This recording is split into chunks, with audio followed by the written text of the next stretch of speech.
Good morning, dear students. Let's begin our social science class in continuation with history, chapter number 1, French Revolution. Our today's topic will be the abolition of slavery. As we read in our previous classes, that women had got right to vote finally, and it was a major of the events that took place before women got political status. Today we will discuss about the case and the harsh lives of slaves, and we will also read an important topic, that is a triangular slave trade. One of the most revolutionary social reform of Jacobin regime was abolition of slavery in French colonies. So Jacobin Club was mainly formed with the aim to abolish slavery. The colonies in the Caribbean, that is Martinique, then Guadeloupe and Saint Domingo, these are the three important colonies in Caribbean. You need to underline in one mark question. Were important supplies of commodities such as tobacco, indigo, sugar and coffee. Now for what they were famous, this is also important question. But the reluctance of Europeans to go and work in distant and unfamiliar land means a shortage of labor on the plantations.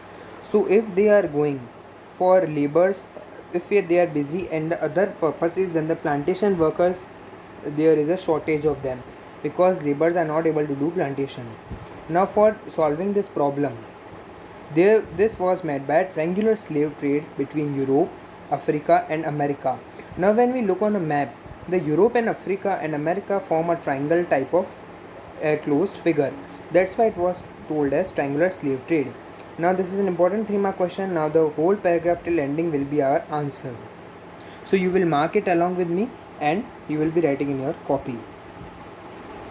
The slave trade began in 17th century. 1 mark question. French merchant sailed from port of Bordeaux or Nantes to the African coast. Now they sailed from Bordeaux or Nantes, that is in France, to African coast because they were in search of labor. Where they bought slaves. Now they bought slaves from the local chieftains of Africa. Branded and shackled. The slaves were packed tightly. Now these slaves which were bought by merchants from these chieftains of Africa, they were packed tightly into ship for the 3 month long voyage across Atlantic and Caribbean. So they were shipped to Caribbean. They were there sold to plantation owners. Now the one who owned plantation lands, for them these laborers were more than something more important. So they buyed them from these merchants. They were sold to plantation owners, and the exploitation of slave labor made it possible to meet the growing demand in European market for sugar, coffee and indigo. Now because sugar, coffee, indigo, these were the plantation crops whose demand was continuously increasing, so more and more labor were needed. Port cities like Bordeaux and Nantes owed their economic prosperity to flourishing slave trade. Throughout the 19th century, there was little criticism of slavery in France.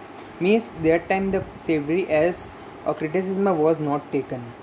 The National Assembly held long debate about whether the right of man should be extended to all French subjects, including those in colonies, but it did not pass any law, fearing opposition from businessmen whose incomes depended on the slave trade.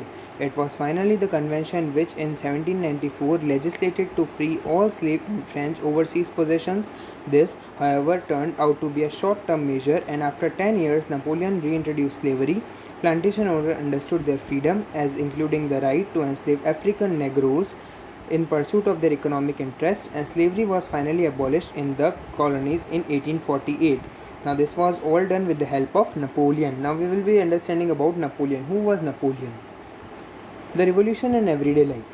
Now we will be discussing it in our next class, and we will be discussing what was the role of Napoleon in this all the things and why the revolution in everyday life were connected. That's all for the day. Thank you and have a nice day.